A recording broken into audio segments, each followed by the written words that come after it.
I'm Brent Willis. At 29, I had a serious problem, a cheating wife, but I'm getting ahead of myself. First, a disclaimer. I've never been strong in English, literature, or the social sciences. I'm a mathematician, an economist, a businessman. Don't be offended by my inability to use flowery language or give tantalizing descriptions of people or events, because I'm a just the facts kind of guy. In addition to what I described in the previous paragraph, I feel I need to tell you honestly about my strengths and weaknesses, without false modesty about the strengths and without downplaying or sugarcoating the weaknesses. I am very good-looking, successful in business, trustworthy, treat everyone with respect regardless of their position in society, and have almost always been honest. I'm a very attentive lover and put my partner's satisfaction above my own. I am gentle during lovemaking. 6 of the 7 women I have had sexual relations with have always told me this, and I believe it is a real plus. I left them quite satisfied with each encounter. For one woman who really liked it rough, I was a big disappointment. Also, perhaps because of some of the above characteristics, the parents of all the women I dated loved me. Sometimes I think the mothers liked me more than the daughters. Ha ha. As for my negativity, I am hopelessly unathletic and not very receptive. I am easily hurt by negative comments or actions of others.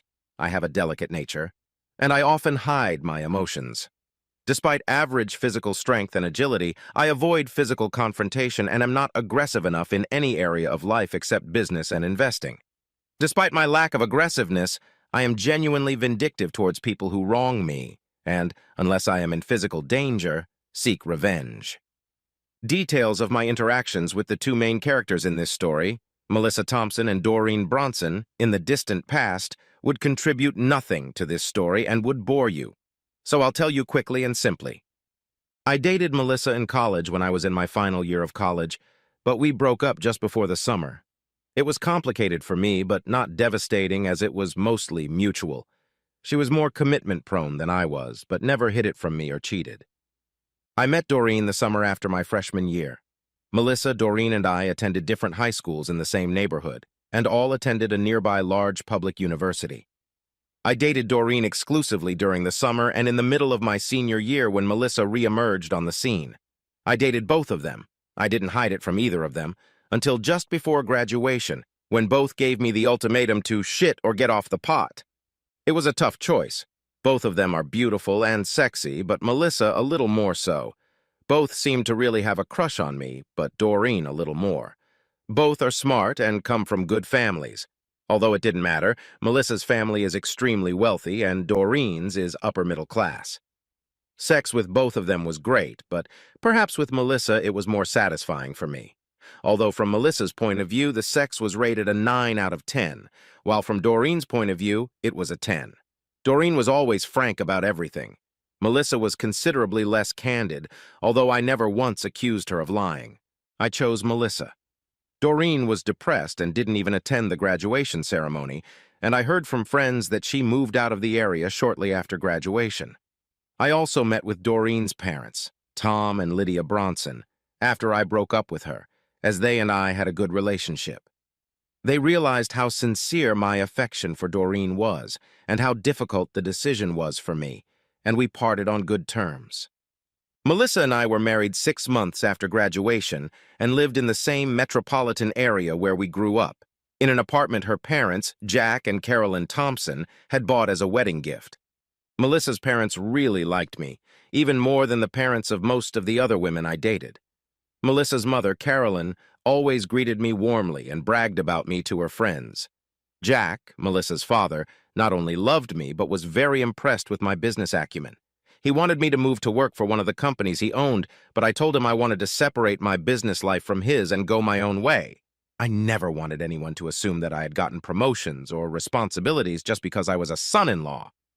Even though I never worked for him, after 2 years of marriage to his daughter, Jack insisted that I set up a power of attorney for Melissa's trust fund, somewhere around $15 million, because she had absolutely no business acumen. The trust fund money was to go to her as soon as she turned 30, but I was responsible for every bit of it, except for about $3 million worth of preferred stock in one of Jack's companies, which couldn't be touched until Melissa turned 32, and even after that there were restrictions. Married life had gone well for me, even though I had learned something about Melissa that I had never noticed during our courtship, which was not surprising given my lack of discernment. She was more materialistic and much more concerned with her status in society than I had realized before we married. In fact, how she was treated by the rich, successful, and upper-class people in our metropolis was one of the most important things in her life. Despite the revelations about Melissa, which caused some anxiety, I was happy in our marriage. Melissa seemed to be there for me when I needed her, such as vigilantly supporting me when my parents, my only relatives I cared for, died in a car accident after we had been married for 3 years. The money I received from my parents' inheritance, after taxes and expenses, I put into an offshore account. I never told Melissa about it, and she never asked. We didn't need the money to have the lifestyle we wanted, but it was a significant amount of money on the order of $1 million.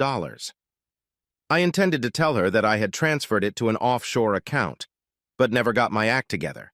Maybe for some Freudian reason I didn't. I really don't know. When Melissa and I had just turned 29, our birth dates were only 3 days apart, we decided that she would stop taking birth control pills and we would have children, something we had always agreed to do since we got engaged. Even with my usual inattentiveness, it seemed to me that when she stopped taking the pill, her libido increased. Her libido had always been what I considered normal given my experience with the other 6 women I had sexual relationships with before marriage, so we usually had very good sex 3 or 4 times a week. After she stopped taking the pill, it seemed that she became more sexually aggressive and energetic during sex, and our frequency increased to 5 or 6 times a week. Even though she stopped taking the pill, it took her a while to get pregnant. We both realized that it would probably be at least a couple months before she got pregnant. So it didn't scare either of us. As I mentioned earlier, I treat everyone with respect, which made me popular with the country club staff to which Melissa, myself, Jack, and Carolyn belonged. I didn't actually play golf or tennis much because I just don't have the necessary hand-eye coordination. But I enjoyed eating lunch there, swimming, and playing cards. Some employees loved and trusted me enough to come to me with business problems, and I always did my best to help them. Perhaps the friendliest employee I became friends with was Jasper, the waiter captain at the golf grill. One Saturday morning at the clubhouse, as per our standard procedure, Melissa headed out for a golf lesson while I intended to swim and relax by the pool since it had been a particularly busy week at work. I stayed late, talking to a few people, and as I approached the locker room, Jasper came up to me with a very concerned look on his face. "Brent," he said, "I insisted that all the staff call me by my first name, although Melissa wanted them to call her Mrs. Willis. Can I talk to you for a minute?" "Sure," I replied, expecting it to be about some financial problems he was having. Jasper took me to a secluded corner. Tears welled up in his eyes, and when I asked worriedly, "What's wrong?" he blurted out, "I hate to tell you this, Brent, but your wife is cheating on you right now as we speak." "What?" I asked in horror. "I've suspected it for 2 weeks, but today I became convinced. She's with Jeremy, a professional golfer's assistant at Massage Parlor A. Apparently the lock on the door is broken, but they don't know that. I opened the door by mistake and saw them, even though they didn't see me. Go take a look now. I'm pretty sure the paint peeled off my face and I almost fell to my knees. I had to hold on to the back of my chair for a few seconds to regain my balance. Not being one for confrontation, there was no way I would challenge Melissa if I caught them, but I had to know. I took a quick step toward Massage Room A, which had a Do Not Disturb sign hanging on the door. I pried it open. The lock didn't work, just like Jasper had said. Melissa was on all fours on the massage table. She moaned, "Harder, take me harder." Before I closed the door, I noticed he was wearing a condom, but my vision quickly blurred after that. Closing the door behind me, I collapsed to the floor. My mind was a mess. To say I was devastated would be the understatement of the decade. I finally came to my senses enough to realize I had to get out of there. Hurrying out of the building, I passed Jasper and managed to squeeze myself out. "Thank you for telling me, but please don't tell anyone else under any circumstances," before tears came to my eyes. Jasper replied with genuine concern in his voice. "I get it. I'm sorry." I drove through the fog until I came across an open bar. It was a relatively upscale bar in a nice part of town, actually in the suburb where Doreen's parents lived, near several restaurants and clubs. I almost never drank hard liquor and rarely had more than 2 glasses of wine a day, if at all. I was completely drunk, sitting alone at a table in the corner of the bar. By the time I stumbled out of the bar, it was already dark and I was completely drunk. My plan was to get in my car, not buckle up, crash into a brick wall, and crash to my death. Obviously, I didn't factor in the airbag. The last thing I remember is falling. What happened for the next 12 hours, I know only from other people's accounts. I woke up in an unfamiliar environment. It was like a guest room in a dormitory. I was dressed in the same clothes I had left the country club in. I had a splitting headache and otherwise felt lousy. Unfortunately, I hadn't forgotten the cause of my ailment, so I felt worse emotionally than physically. I slowly walked out of the room I was in, found the restroom, and after I'd finished my need to pee, I looked in the mirror. I looked as bad as I felt, including a large bump and scratch on my head. I thought I recognized the second-floor hallway I was in, but couldn't remember where I was. I heard the sounds of cooking and people talking on the first floor, so I stumbled down the stairs. I was shocked to see Doreen's parents, Tom and Lydia Bronson, in the kitchen. "Well, Brent, it's good to see you among the living," Tom said, looking at me over his reading glasses and setting aside the newspaper. "Hey, Brent, breakfast will be ready soon," Lydia chirped, standing by the stove. "Tom, Lydia, I have no idea how I got here," I mumbled. "Have a seat, Brent," Tom said, standing up and helping me to one of the kitchen chairs, "and I'll tell you the story." "Thank you, because I don't remember anything after leaving the bar, I believe, last night and trying to find my car," I mumbled. Tom continued to tell my story, with Lydia inserting comments from time to time. Anyway, Tom and Lydia were going to meet some friends at a restaurant about a block away from the bar I had left. As they were walking towards the restaurant, they saw a guy fall and hit his head on the sidewalk and came over to help. When they realized it was me, Lydia went to get their friends. They and their friends helped me into the car and drove me to their house, canceling their dinner plans and ordering takeout with their friends. "I am very, very grateful to you for helping me," I said. "I'm especially grateful to you for bringing me here and not to a sobering house or a hospital." As Lydia brought pancakes and juice to the table, she said, "Given what you've been mumbling, we thought it would be best to just bring you here. Have some food, you need it." "What did I say?" I asked, completely confused. "It can wait until after breakfast," Lydia replied, setting me down a stack of hot pancakes. Over breakfast, the three of us talked about many things, but not about last night. Of course, I asked about Doreen, and was told that she had been married for 3 years but was now divorced and back in the area, living only 15 kilometers away. She was a successful entrepreneur. "Is she still as beautiful as she was in college?" I asked wistfully. "You'll have to judge that for yourself. She'll be here soon," Tom answered. "What?" I shrieked. "She mustn't see me like this." "She won't mind," Lydia said carelessly. "She can't wait to see you, especially if what you muttered last night is true." By then breakfast was eaten, and after I helped clear the table, the three of us moved into their living room. "What did I say last night?" I asked timidly. "There's no point in telling you everything," Tom said thoughtfully. "Let me focus on the highlights. The little-known ones, rather. Your wife, Melissa, cheated on you. There's no way you would have started a family under those circumstances. You drank hard liquor for the first time in 2 years to drown out your sorrows, and you planned to kill yourself. Does that sum it up?" "It's close," Lydia replied with a puzzled expression on her face. I covered my face with my hands. After about a minute, I looked up. "I'm really, really sorry to burden you with my problems," I said, barely holding back tears. "I really, really don't know what I'm going to do, but I probably would have killed myself last night if I could have gotten to my car. I think you two know that I'm very emotional," I continued, panting. "Sensitivity is a quality I've always admired in you, Brent, but maybe you're too sensitive for your own good," Lydia said, walking over to me and taking my hand. After we talked in generalities for a few more minutes, the front door opened and Doreen walked in. Except for a blonde strand in her hair, Doreen looked pretty much the same as the last time I'd seen her 8 years ago.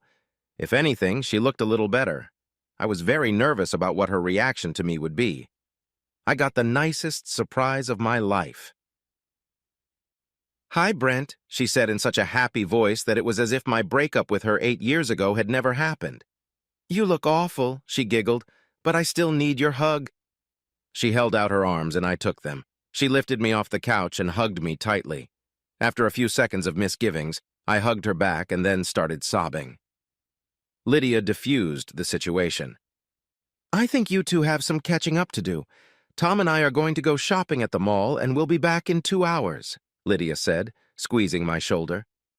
I seriously doubt Tom had planned to go shopping on Sunday morning, but he pretended it was the most fun thing he'd ever done in his life, and off they went.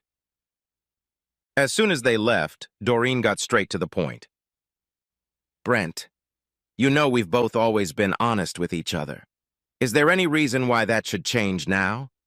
After a short pause, looking into Doreen's beautiful brown eyes, I hesitantly said, "No, I really need a friend right now, someone I could be honest with." "Okay," she said with a smile. "Let me start. My marriage broke up because my husband cheated on me. I can't blame him much, though, because I'm sure he felt that there was only one man I had ever loved or was likely to ever love, and it wasn't him. It was you. From what my parents tell me, I may have a chance to win you back, and if I do, I intend to take full advantage of it. I don't think I'd be any more stunned than if I'd been hit with taser electrodes." I'm sure my mouth was open, and my eyes became the size of baseballs as I seemed to be at a prolonged loss for words, all the while looking into Doreen's eyes, and she stared back at me. Finally, she broke the silence. "Is that straightforward enough for you?" she asked with a wry smile. "Yeah, I'd say it was definitely straightforward enough," I chuckled. "I guess I made the wrong choice 8 years ago," I continued. "That's the right attitude. Now let's deal with it," Doreen continued with a wide smile. "Let's sit down at the kitchen table and take notes on how things are going to go from here." So we headed to the kitchen. Doreen got a notebook and pen out of the living room desk drawer, and we got down to business. Apparently, I was a complete idiot last night when I was in a drunken stupor, because Doreen seemed to know all the important details of my situation. I had just cleared some things up for her. I had made it clear in our conversations that I wanted revenge on Melissa for real, no matter what else we did, and I wanted to be as far away from her as possible. By the time Tom and Lydia returned 2 hours later and brought Doreen and I 2 full coffee pots of coffee, Doreen and I already had the general principles of a plan of action going forward. In developing this plan, I kept repeating my need for final revenge and the dissolution of the marriage. She told me she would do anything to help, just so I would stay with her, and the ideas came flooding in. We each made a list of what needs to be done, a list of things to avoid, and a list of possible serious mistakes. We promised to meet for lunch every other day to refine things and see how we were doing. We really only needed to trust 2 people, Tom and Lydia. Well, maybe Jasper, too. Neither of us had a problem trusting Tom and Lydia, and they were honored that we trusted them.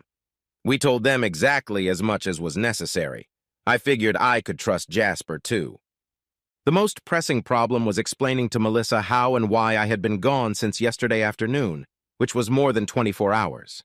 Since I looked terrible, including a bump and scratch on my head after passing out on the sidewalk, we were sure it was doable. Doreen drove me to where I had left my car. Fortunately, it was in one piece. I left my cell phone in the car. I checked the messages on my cell phone. There were 10 from Melissa and 1 from her father, Jack. The first one, in chronological order, was from Jasper. "Hey, Brent," Jasper texted. "Just thought I'd let you know that I saw Melissa. She asked if I'd seen you. I told her that you had an emergency and were looking all over for her, including on the practice field, but couldn't find her or Jeremy, so you left, instructing me to tell her that you would contact her as soon as your emergency was resolved and to take a cab home." She had a very upset look on her face, but she totally believed my story. "Good luck, kid, and let me know if there's anything I can do to help." The messages from Melissa and Jack were about the same, with a growing level of concern about my whereabouts. Doreen and I decided that I would call Melissa, tell her that I had been attacked and taken to the clinic without ID, that I'd be home in about an hour. I made the call. Melissa's voice sounded worried when she picked up the phone and relieved at the same time. I cut the conversation short. Doreen and I kissed, not that passionately, but not just as good friends. I have to stay loyal to Melissa until our plan comes to fruition, I said to Doreen. That doesn't surprise me, Doreen said with a wide smile. However, once that happens, I'm going to fuck you to death. She grinned. Woe is me, I replied dramatically. The only thing that worries me is whether you'll be able to behave properly with Melissa without arousing her suspicion, Doreen said. That's my biggest concern, too, I replied, considering how emotional I am. But you've given me the courage to do it since I know there's a pot of gold at the other end of the rainbow. I'll find a way, I said with a determined look on my face. Doreen smiled, we exchanged another quick kiss, and I left, first to buy Plan B pills and a disposable phone at the pharmacy, and then to go home. Melissa and her parents were on the verge of hysterics when I got home. My appearance gave them no reason to doubt my story of assault, as my head injury was real, my clothes dirty and disheveled, and my hair tangled. I hid my wallet in my car and pretended I needed to get my new credit cards and driver's license since they had been stolen, though thankfully my car keys weren't there. The presence of Melissa's parents helped. I probably wouldn't have been able to pull it off if they hadn't been around, as the sight of Melissa made my anger boil over. But I remained relatively calm and played the disoriented victim to the end. Given her actions on Saturday, I was actually surprised that Melissa seemed very genuine in her concern for me, and there was no doubt that she hadn't slept last night. She looked almost as bad as I did. Her parents decided to stay the night. After Melissa and I showered and ate a meal prepared by her mother, Carolyn, we passed out and fell asleep again. I got goosebumps running down my spine when she laid her head on my shoulder, but I managed it, and within minutes, I was in an incredible land. For the next 3 weeks, things went pretty much as Doreen and I had planned. Doreen, more than anyone I had ever seen, was diligent in accomplishing her tasks. After meeting her twice over lunch, I had no doubt that I should have married her instead of Melissa. All my previous feelings for her returned with renewed vigor, and I was impressed with her dedication, competence, and efficiency. There was much to be done, and it was not easy. Since I was having difficulty interacting with Melissa, I wanted to stay on schedule despite the many minor setbacks. To avoid arousing suspicion and to satisfy her heightened libido, I even had sex with Melissa 8 times. Each time I imagined it was Doreen, and the morning after each session I would crush up a Plan B pill and add it to the breakfast I lovingly prepared for Melissa and watch her to make sure she ate it before I left for work. No way in hell would I want to have a baby with her. It sounds strange considering how terribly upset and devastated I was when I witnessed Melissa cheating. But 3 Saturdays after that horrible event, I was hoping that Melissa would start cheating again. I needed her to cheat in order to carry out my plan. Using the disposable cell phone I bought at the same time as the Plan B pills, I called Doreen first thing Saturday morning to make sure everything was going right. It was. I kissed Melissa one last time as we parted Saturday morning at the country club. She was off to her golf lesson, and I was off to swim. I tracked down Jasper, made him promise never to tell anyone that he had told me about Melissa's affair or that I had witnessed it 3 weeks earlier, and gave him $10,000 in cash. After waiting another 20 minutes, I surreptitiously removed the Do Not Disturb sign from the door of Massage Room A and verified that the lock was still broken and that Melissa and Jeremy were inside. I then enlisted the help of the club's training center director and head golf professional, ostensibly to find Melissa, telling them in desperation, "I have a very urgent situation." I coaxed the other two to have the head golf professional open the door to Massage Room A. As expected, assistant golf pro Jeremy was there, having Melissa doggy style. I noticed the condom again, thank goodness for small favors. The head golf pro blurted out, "What the fuck?" and the director of the training center loudly awed. I yelled, "Melissa!" The coupled couple looked at us with completely horrified and distressed faces. Melissa shrieked. Jeremy quickly tried to pull up his pants that were down around his ankles. A completely distraught expression appeared on my face, which wasn't hard to do, given the circumstances, and certainly required no action on my part.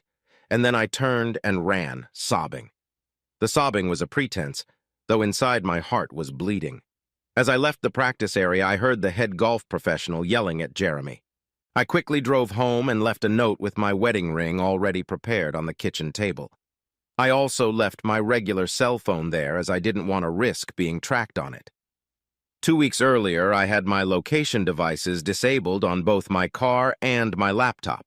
My laptop and a suitcase with the only things I valued, a few souvenirs from my parents, and a few changes of underwear and socks were already in the trunk of my car. My note read, "I loved you more than life. I can't live with your betrayal. God save my soul." I don't know how Melissa managed to get home so quickly, but she got there before I left. I would have preferred not to see her, but May worked out for the best as she partially satisfied my thirst for revenge.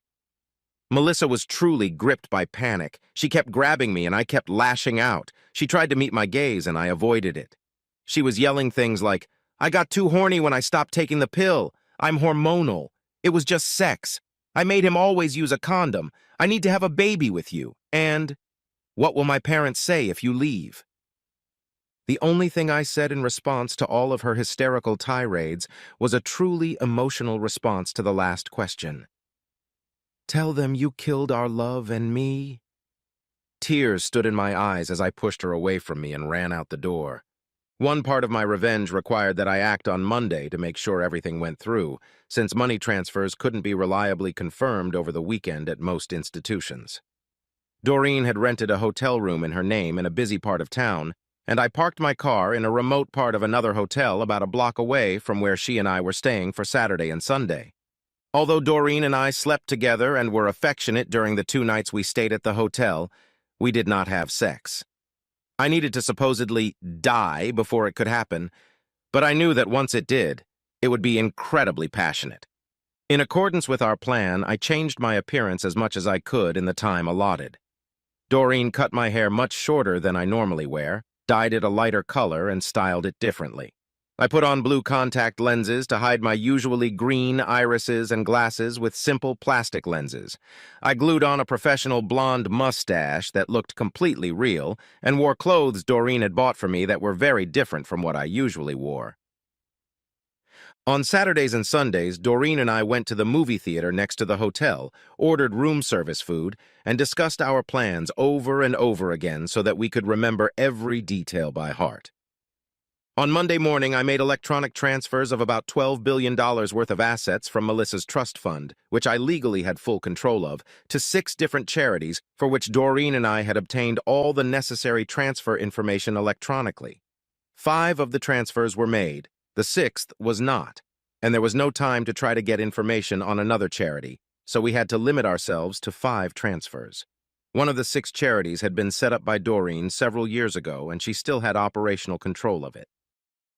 After we had transferred the money and received confirmation that it had been honored, Doreen drove me to my car. That's when there was a major glitch in our plans. I had underestimated my father-in-law's determination and influence. Apparently, he had sent virtually every law enforcement officer in town to find my car, because when we got to it, there was a patrol car with a police officer sitting in it right next to it. We needed my car because it had been specially modified to fulfill a major part of our plan.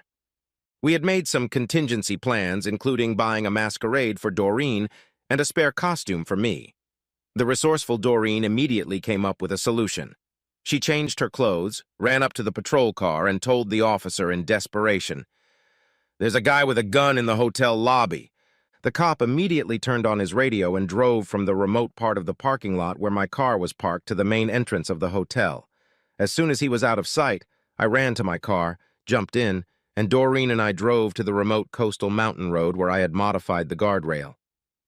As I drove to the site of my suicide, with Doreen following at my heels, I pressed a button on my laptop that sent all the emails that Doreen and I had carefully written over the past 3 weeks. The emails were designed to be sent every few minutes.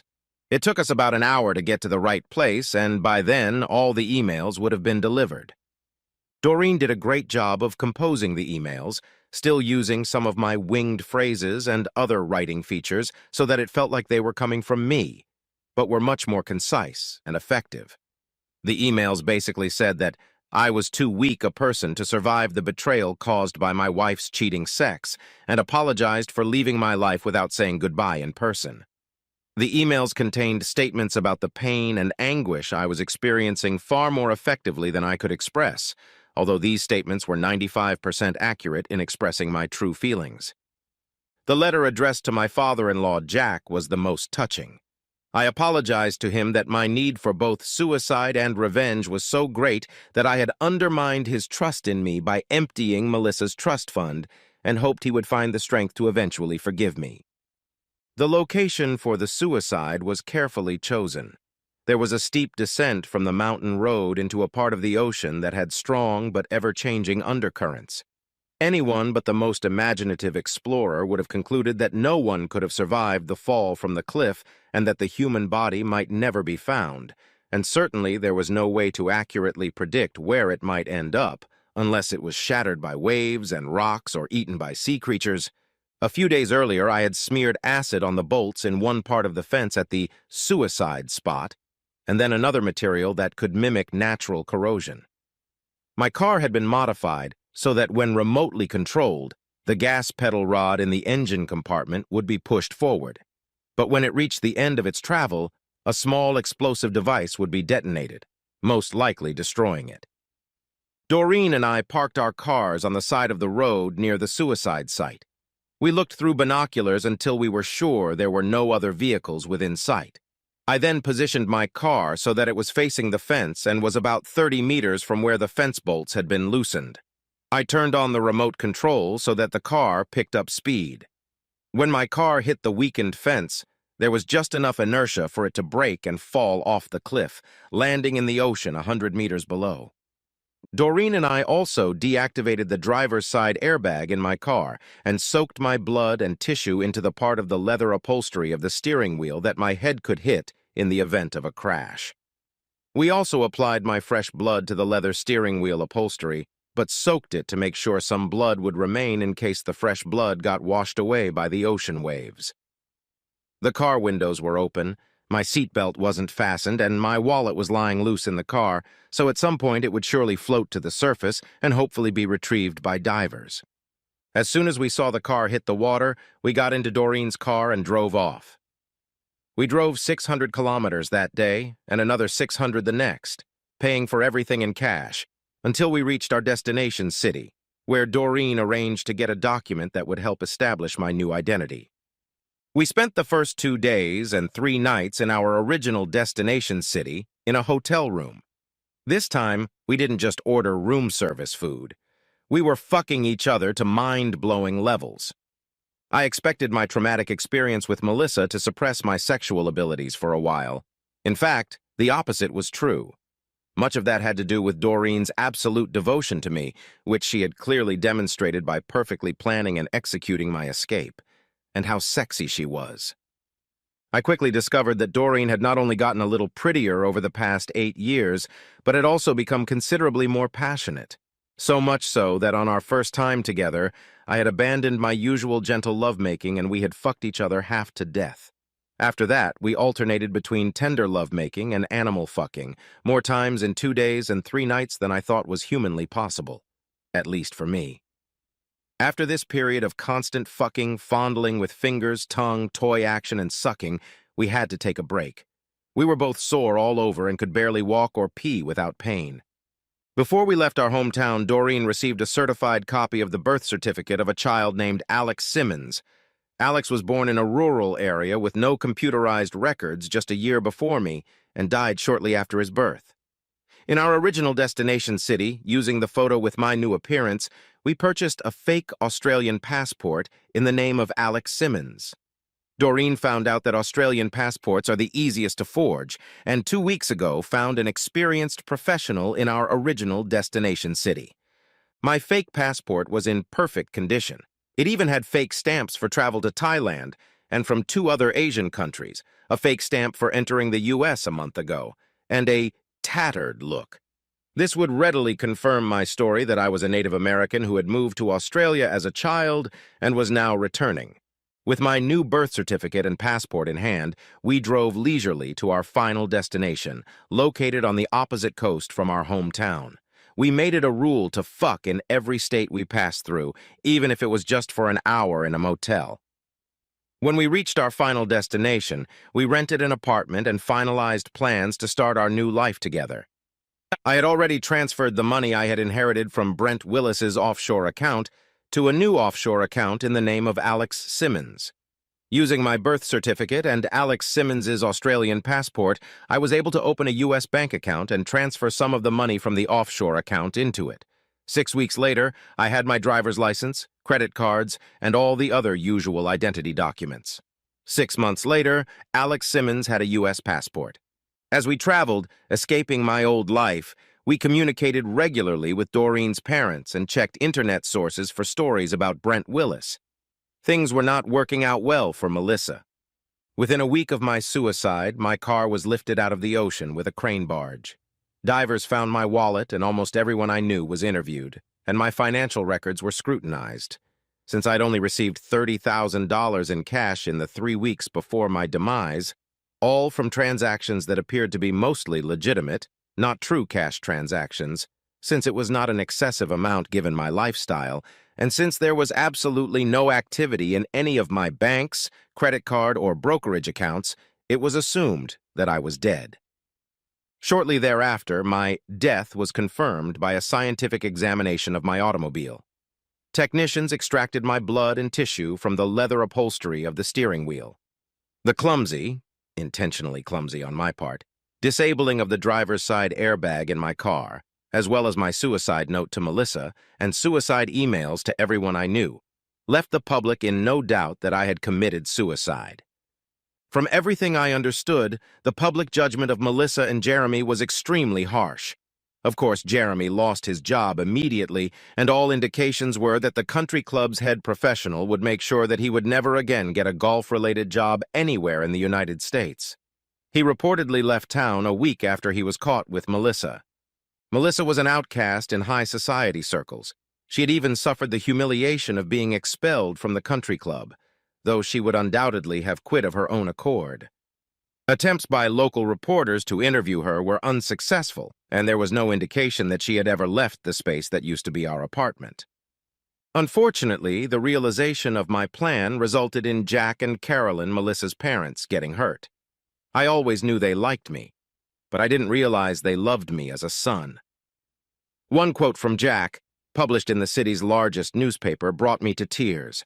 "Our beloved son is dead, betrayed by his wife. Please respect our privacy and allow us to grieve our terrible loss." We had each other to the point of mind-blowing. After that, we alternated between tender lovemaking and animal sex, more times in 2 days and 3 nights than I thought was humanly possible, at least for me. After this period of constant sex, fondling with fingers, tongue, toy action, we had to take a break. We made it a habit to have fun in every state we passed through, even if it was just for an hour in a motel. Doreen and I had just started our new life in our apartment when Tom and Lydia informed us that Jack and Carolyn were going to hold a memorial service for me.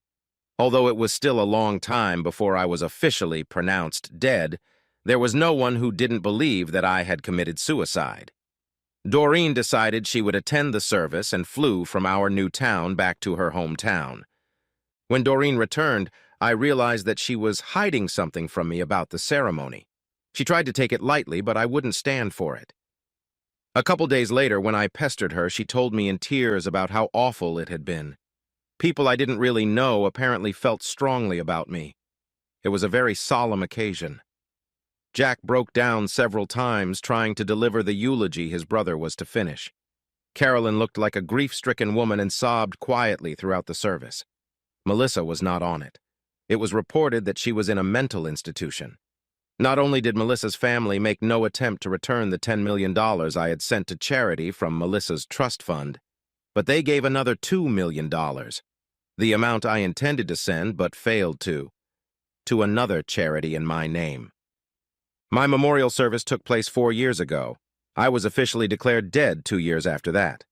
Doreen and I were married as soon as Brent Willis was pronounced dead. We are now Mr. and Mrs. Simmons. We already had a little girl when we got married, and now we have a little boy on the way.